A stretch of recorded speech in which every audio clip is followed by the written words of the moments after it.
We have a report here that Oppo is now China's largest smartphone brand. First time ever. Oh. And that was in January 2021.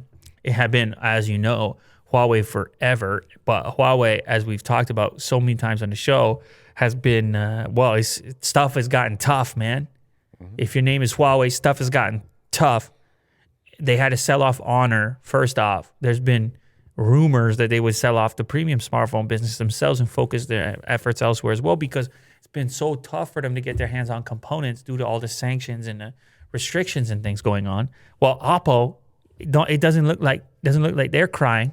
Doesn't look like they're too sad about it, because they're ready to step in, fill a void. And it's the very first time ever they've taken this spot. Oppo's market share in China stood at 21% in January 2021. Vivo comes number 2 at 20%.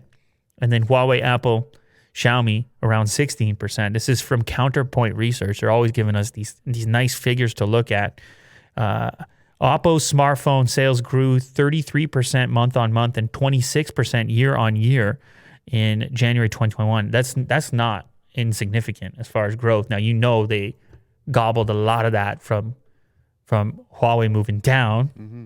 Oppo's success comes from the strong sales of the Oppo Reno 5 series, which includes the Reno 5, Reno 5 Pro, and Reno 5 Pro Plus. That's the latest generation, putting them up into first place. And was kind of crazy. And there's been a lot of conversation around the relationship between Oppo and Vivo, mm-hmm. and then Oppo and OnePlus. And if you pile it all together, now, even if you let Vivo be on its own, but if you give Oppo the advantage of adding some of these other brands, you're actually dealing with a big timer now. Mm-hmm.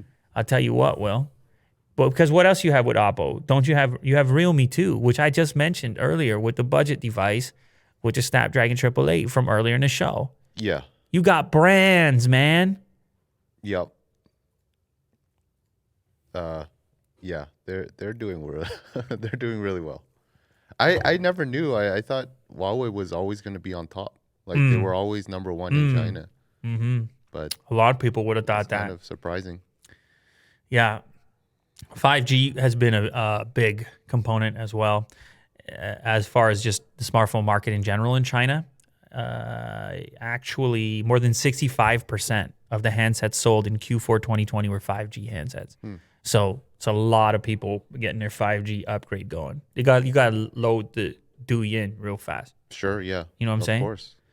Man, that was crazy. When we were in Shenzhen and we went into McDonald's, you remember that? Yeah, everyone's just scrolling. It was every single person was using Douyin at every table. You couldn't find a spot to sit. Mm-hmm.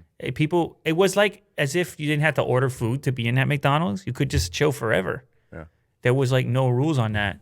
And so everybody had to head down and just Douyin all day. And they were telling us, they're like, look, man, this is it. This is what it's about. Everybody's going to be doing it.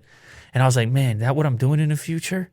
It's happening right now. I was like, am I just hunched in a McDonald's with TikTok? Is that? And I guess you're right. It is happening to a certain extent right now.